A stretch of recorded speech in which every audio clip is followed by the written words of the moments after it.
നമുക്കേ പൊന്മുടി വരെ ഒന്ന് പോയിട്ട് വന്നാലോ? അഖിലേട്ടൻ പെട്ടെന്ന് ചോദിച്ചു പൊന്മുടി പോവാന്ന്. അപ്പം തന്നെ ഞാനും ചെറുക്കനും പെട്ടിയും പാക്ക് ചെയ്ത് ഇറങ്ങി.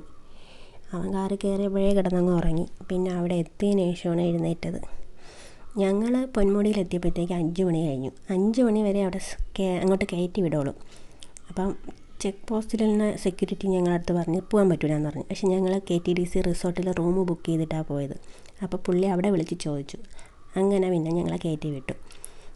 പോകുന്ന വഴി എത്രയും കോട ഇറങ്ങി കിടക്കുകയായിരുന്നു. തിരിച്ച് വരുന്ന വണ്ടികളെല്ലാം ഞങ്ങൾ മാത്രമേ അങ്ങോട്ട് പോകാനുണ്ടായിരുന്നുള്ളൂ. ബാക്കിയുള്ളവരെല്ലാവരും തിരിച്ചിറങ്ങിക്കൊണ്ടിരിക്കുകയായിരുന്നു. തിരിച്ചിറങ്ങിയവരെല്ലാവരും ലൈറ്റ് ഓണാക്കിയാണ് വന്നത്. അത്രയ്ക്ക് കോട ഇറങ്ങി കിടക്കുന്നു. ഫോണിൽ കണ്ടിട്ട് വലുതായിട്ടൊന്നും അറിയാൻ വയ്യ. നല്ല ഭംഗിയുള്ള ഒരു സ്ഥലമായിരുന്നു. പൊന്മുടിക്ക് ഏകദേശം ഒരു 10-30 കിലോമീറ്റർ അപ്പുറത്താണ് താമസിക്കുന്നതെങ്കിലും ജീവിതത്തിൽ 2 പ്രാവശ്യം ഞാൻ പോയിട്ടുള്ളൂ. ഇത് 2ാമത്തെ പ്രാവശ്യമാണ്. ആദ്യം പോയത് നേരെ പൊന്മുടി ഹില്ലിലോട്ട്, ആ പാറപ്പുറത്ത് പോയി. അവിടെ പോയി കുറേ വെയിലൊക്കെ കൊണ്ടിട്ട് വന്നു. പക്ഷേ ഇപ്പോൾ ആദ്യം നേരെ KTDCയിലോട്ട് പോയി. അവിടെ പോയി ഹട്ട് ബുക്ക് ചെയ്തു. അവിടെ പോയി അവിടെ ഒന്ന് നന്നായിട്ട് കണ്ടു. അവിടെ ഭയങ്കര തണുപ്പുണ്ടായിരുന്നു, നല്ല തണുപ്പുണ്ടായിരുന്നു. ചെന്ന ഉടനെ ചെറുക്ക വോമിറ്റിങ് തുടങ്ങി.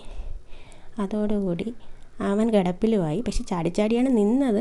എന്നാലും അവൻ ഒന്നും കഴിക്കുന്നില്ല, വോമിറ്റിംഗ് ആയിരുന്നു. ഇതാണ് ഞങ്ങളുടെ റൂമിൻ്റെ ഫ്രണ്ടിലത്തെ വ്യൂ. കുറേ മരങ്ങളും ചെടികളും പൂക്കളും, അവിടെ ഗാർഡനൊക്കെ ഉണ്ടായിരുന്നു. പിന്നെ ചെറിയൊരു താമര കുളം അതൊക്കെ ഉണ്ടായിരുന്നു. പിന്നെ അവന് വയ്യാതിരുന്നത് കൊണ്ട് ഒരുപാടൊന്നും വീഡിയോസൊന്നും എടുക്കാൻ പറ്റിയില്ല. രാത്രി അവിടുത്തെ ഫുഡ് എടുക്കാൻ പറ്റിയില്ല. പിറ്റേന്ന് രാവിലത്തെ കോംപ്ലിമെൻ്ററി ആയിരുന്നു ബ്രേക്ക്ഫാസ്റ്റിന് ഒരുപാട് ഐറ്റംസ് ഉണ്ടായിരുന്നു, അതൊന്നും എടുക്കാൻ പറ്റിയില്ല. അങ്ങനെ രാവിലെ എഴുന്നേറ്റ് ഞാനും മോനും കൂടി ഗാർഡനൊക്കെ ചുറ്റിക്കറങ്ങാൻ വേണ്ടി ഇറങ്ങിയതായത്. ഒരുപാട് ചുറ്റിക്കണ്ട് നടക്കാനായിട്ട് ഒരുപാട് സ്ഥലമുണ്ട് അവിടെ. ഈ റിസോർട്ട് തന്നെ കാണാൻ നല്ല ഭംഗിയായിരുന്നു, ചുറ്റുപാടും എല്ലാം. ഇതിപ്പോൾ അങ്ങോട്ട് പോകുന്നത് അവിടെ നമുക്ക് ഇരിക്കാനുള്ള ചെയർ, അങ്ങനെ കുറേ സ്ഥലങ്ങളൊക്കെ ഉണ്ട്. ബെലസ്റ്റോമ, ഈ സാധനം ഞാൻ ആദ്യമായിട്ട് കാണുന്നത് മൂന്നാർ പോയപ്പോഴാണ്.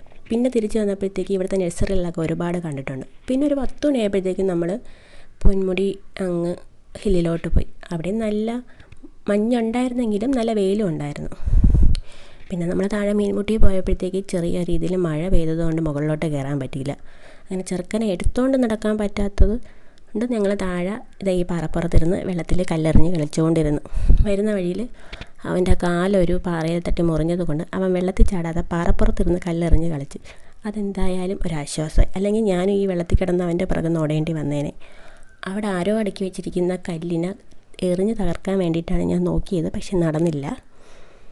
അങ്ങനെ ഞങ്ങളിതൊക്കെ കഴിഞ്ഞിട്ട് പിന്നെ തിരിച്ച് വീട്ടിലോട്ട് പോയി. ടാറ്റാ.